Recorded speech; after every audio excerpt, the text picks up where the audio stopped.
Special cases of capital gains. Transfer of capital asset by a partner to the partnership firm. It is a very common situation in a partnership business that sometimes partners, instead of providing or investing cash or funds into the business, into the partnership firm as an admission capital, they instead invest in the form of fixed asset. So what happens, what will be the tax treatment when a partner, instead of investing or instead of contributing cash capital into the business, they invest asset contribution into the business? So here we can see that a capital asset is transferred by a partner to his partnership firm by way of capital contribution. So in this case, it is a taxable transfer and it will be taxable under the head capital gains. So whenever a partner is contributing into the business in the form of any asset as a part of capital contribution, then it is considered as a taxable transfer and the partner has to pay capital gain tax in such situation. The value which will be considered here as full value of consideration will be the amount recorded in the books of the firm is considered as the full value of consideration. Let us see an example which will clear our concept in this respect. X, Y and Z forms a partnership firm. Soon after formation of the firm, X brings a house property as his capital contribution. On August 20, 2019, on the date of transfer of fair market value of the house is rupees 20 lakh. However, the amount recorded in the books of the firm is rupees 18 lakh. The house was purchased by X in 2005-06 for rupees 2,50,000. Find out the amount of capital gain. So what is happening in this particular question is these three partners are forming a partnership firm where one of the partner is bringing in his house property as part of capital contribution.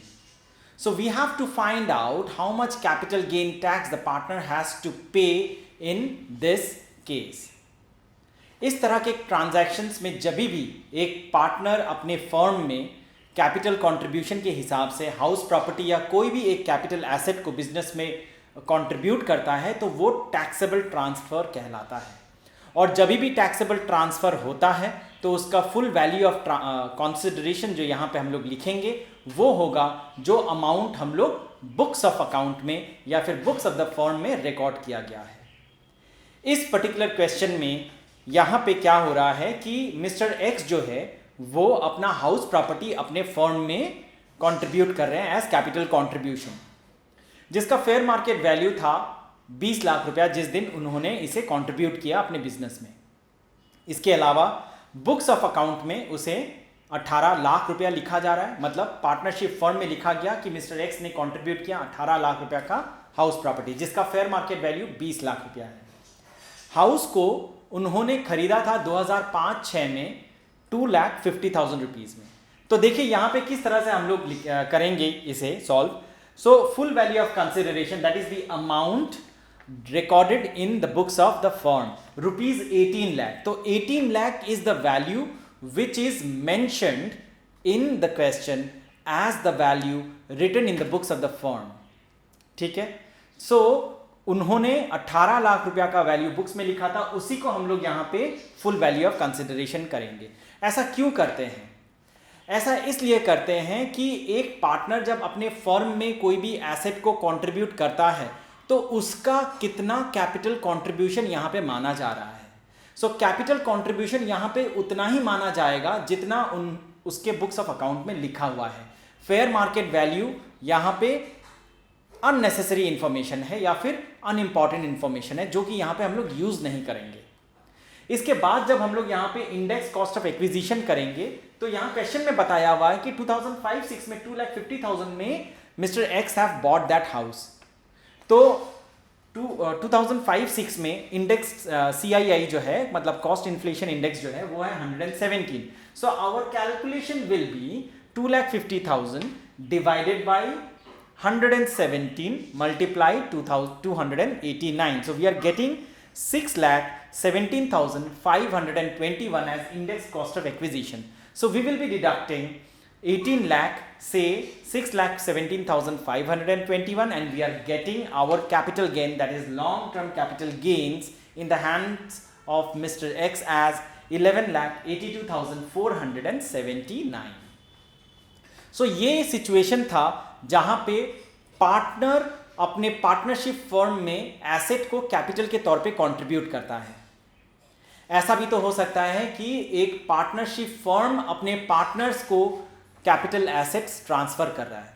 It is an unusual situation, but it happens in the occasion और in the event of dissolution of the partnership firm. So जब partnership firm dissolve हो जाता है, उस situation में partners को partnership firm के assets distribute किए जाते हैं, और ऐसे सिचुएशन में जो भी एसेट्स डिस्ट्रीब्यूट किए जाते हैं वो उसे भी ट्रांसफर कहा जाता है, और उसमें भी कैपिटल गेन टैक्स लगता है. एक बार यहां पे देखते हैं नोट्स में क्या लिखा है कि the fair market value of the asset on the date of distribution of capital asset is taken as full value of consideration. So इसके पहले वाले सिचुएशन में जब पार्टनर्स अपने फर्म में एसेट्स कंट्रीब्यूट कर रहे थे, उस सिचुएशन में we were taking the book value which is written in the books as the fair market as the full value of consideration. In this case जहां पे एक पार्टनरशिप फर्म अपने पार्टनर्स को on the event of dissolution अगर transfer करता है, तो फिर ऐसे सिचुएशन में हम लोग फेयर मार्केट वैल्यू जो है उसे यहां पे कंसीडर करते हैं as full value of consideration. So यहां पे let us see one question which will clear our concept. X and Y are two partners of a hardware trading firm. It is dissolved on March 10, 2020. At the time of dissolution, a plot of land owned by the firm is given to X. Amount recorded in the books of the firm is rupees 45 lakhs. However, fair market value is 66 lakh. This plot was purchased by the firm for rupees 36 lakh on March 5, 2012. Find out the amount of capital gains. So ये एक similar situation है. कोई भी एक partnership firm का जब dissolution होता है तो उस सिचुएशन के हिसाब से. तो यहाँ पे एक बार हम लोग वापस से क्वेश्चन को समझेंगे. So we are understanding here that at the time of dissolution of the firm is getting dissolved on March 10, 2020. So at this particular date, the firm is deciding to transfer all the assets of the firm to its partners. So land owned by the firm is given to X. जो land firm का था वो decide किया गया कि उसे X को दे दिया जाएगा. Amount recorded in the books of the firm जो है वो 45 lakhs है. मतलब 45 lakhs जो है वो book में लिखा हुआ है कि इतने 45 लाख का ये लैंड है. मतलब बैलेंस शीट में जब हम लोग लिखते हैं लैंड का वैल्यू एसेट में, तो ये 45 लाख वहाँ पे लिखा हुआ है. ठीक है, लेकिन fair market value on the date of transfer was 66 lakh. Firm ने ये एसेट 5 मार्च 2012 में खरीदा था फॉर रुपीज 36 लाख. हमें पता है, अभी हम लोगों ने लॉ पढ़ा, अभी हम लोगों ने रूल पढ़ा कि इन the occasion of dissolution of the firm, if the firm is transferring any capital asset to its partners, in that case the fair market value on the date of such distribution is considered as the full value of consideration. So fair market value जो है on the occasion of dissolution is in this case is 66 lakhs. So fair market value को ही हम लोग full value of consideration लेंगे. So full value of consideration in this case is 66 lakh less indexed cost of acquisition. So indexed cost of acquisition यहाँ पे होगा हमारा 36 लाख के ऊपर, because the firm have purchased that particular land on March 2012 for rupees 36 lakh. So 36 lakh divided by 2012 का indexation value which is 184 और multiply करेंगे 2020 का indexation value which is 289. So we are getting 56 lakh 54,348 as our indexed cost of acquisition. So 66 lakh जो full value of consideration है उससे हम लोग minus करेंगे 56 lakh 54,348 and we are getting long term capital gain as 9,45,652. सो ये दोनों जो situation है दोनों ही एक डिफरेंट टाइप के हैं. एक में पार्टनर अपने फर्म में कैपिटल कंट्रीब्यूशन के हिसाब से कैपिटल एसेट को कंट्रीब्यूट करता है, और एक में है कि जो पार्टनरशिप फर्म है वो अपने पार्टनर को डिसोल्यूशन के इवेंट में एसेट्स डिस्ट्रीब्यूट करता है. जब पार्टनर अपने फर्म में कंट्रीब्यूट करेगा तो फुल वैल्यू ऑफ कंसिडरेशन, दोनों ही टैक्सेबल ट्रांसफर हैं, but in the case when the partner is contributing that capital asset in the firm, then full value of consideration will be considered as the book value of the asset which is written in the books of the firm. In the case when the capital asset is getting distributed on the occasion of dissolution by the firm to the partners, then fair market value of the particular asset is considered as full value of consideration on the date of dissolution.